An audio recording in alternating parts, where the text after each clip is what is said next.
where they stand, what are the holes, where do they go? Matt? The whole team as a whole, really. There's more holes than a Swiss cheese. It's yeah. There's you look through it.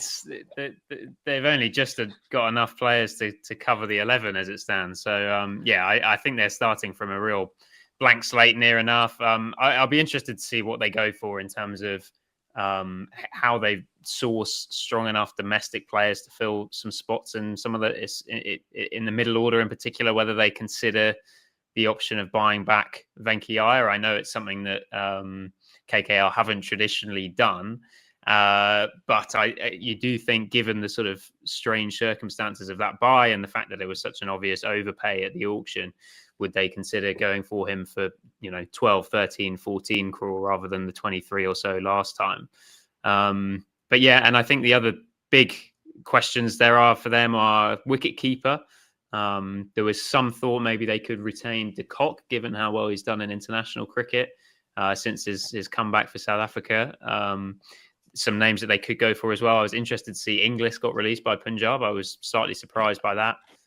Johnny Bairstow is going to be in the auction, and potentially even someone like Jordan Cox, who was player of the tournament in the 100 over here last year. I wouldn't be surprised if he ends up with a deal in the IPL this year. Yeah, just on Josh Inglis, because that did look like one of the smaller notable releases. There seems to be word that he might not be around for IPL 2026. I can see Yeah, in our so comments yeah. that. So basically, I But gathered yes, that when Russ was breaking, English arrived, the news arrived. So obviously, Dre has to be broken first. So looks like availability is the key point. Josh got in touch with them at the last minute, and that's what kind of it was literally, I think, about half an hour before the window closed. The Josh got in touch with Punjab Kings and told them that probably his availability for next season might not be completely there, fully. He might not be all right. fully Yeah. available, and that's why they retained, I think, Vishnu Vinod. So that's one thing.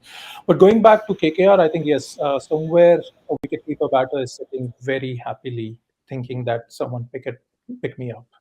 Yeah, Rona, go on. I know you want. No, no, quickly on English. Yeah, I believe it's a big year for him personally. He might be getting married around the time of the IPL, and he would need some time off, and it's right at the back of a T20 World Cup as well. So there was that. That's exactly the thing that he's communicated. So it's not like if he gets released and goes to the auction, there are going to be insane bids for him left, right, and center. I think the franchises will be aware of this. Or if they're not, they know now. But anyway, there is that. As far as KKR go, keeper certainly opening bat. Cameron Green's number one destination, given the purse, and given that I don't think any of us disagree that he is going to be the most sought after player at the auction. And I would still like to believe that they're in the market for a captain. While Rahane could be a part of the sort of overall composition of the squad, but I really hope they are still looking for an ideal captain choice. I'm interested as well in terms of the idea of Cameron Green going there. Just the fact of them having brought in Shane Watson as an assistant coach, I feel like that's a very natural relationship. Two guys who have been Australian all-rounders. I know Watson thinks very highly. He's spoken very highly in the past of Cam Green, and I think they're sort of similar, almost golden boys for Australian cricket. In that, not more than fast Langer bowling and all-rounder Modi. is.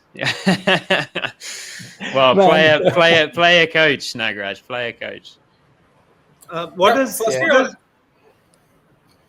Yeah, Put your hands I'll up. let Don't Dustin go. forget the rules. I Don't put forget my the hands rules. up 7 minutes ago, Rona. Can you just Dustin ignore put it? that is correct. You can go, Dustin. I was counting. I said on English, to be honest, I'm still surprised he's released. I think he's a good enough player where Punjab could have kept him on the rolls for a year because he would have been there the year after that. And at 2 point something crore, I mean, he's that good. I think if he comes back in the auction in 2027, he could get 10 plus easily. On KKR, I've kind of tried to put down an 11. We've got Rahane and Narayan opening possibly. Raghuvanshi 3. Then they'll need to find a number 4, maybe Cam Green, Rinku Singh. Then I think they probably need another player in the middle order. And then there's Ramandeep, Harshit Rana, Anukul Roy, Vaibhav Arora, Varun Chakravarti. It still seems like they're also missing an overseas fast bowler, but I don't know whether that will be like something they'll spend a lot of money on. Could they be in the market for a Pathi Rana, or will they look for one of the more budget buys in terms of an overseas quick? All right, Ronak, now. Now that's the problem because I forgot my point that I was going to make at the time. But Because Uh, I'll, mine was so excellent. it was such a great point. I know, right? Matt said all something, right. and I was going to say something which was actually really well connected to that. What was it that Matt last said? Matt, you remember what you last said? The Watson coach and and Cam player Green. relationship. Yeah. The Yeah, coach relationship. player relationship. Oh, sorry, It's that the was just a coach bad and joke. player relationship. Yeah. I wonder what that tells us about Dwayne Bravo's relationship with Andre Russell in that case. But anyway, uh, Very uh, important point, Ronak. Very. yeah. Anyway, All just right. on that, like now you can see why Russell still leaves a hole even if they get Cameron Green. Russell, the bowler, is miles ahead of Cameron Green, the bowler, with due respect to Cam Green, as far as tried and tested in the IPL goes. Uh, so yeah, so I remain very surprised by that, and there is still going to be a lot of shopping to do. They have the money, so but I hope they don't get carried away with Venki Iyer's uh, buying back. There is a certain price point that they need to establish for it because they've got bigger holes to fill than Venki Iyer, in my opinion. I have a All right. question for Nagraj, which is that do you have any information on whether KKR looked for a trade deal for somebody like a Nitish Rana? It would have made so much sense for them getting in someone at a much lower price point to take that Venki Iyer role. Do you have any info on that or not really? So while KKR were in the market for one specific skill set, which is a keeper batter, and we know that one was KL.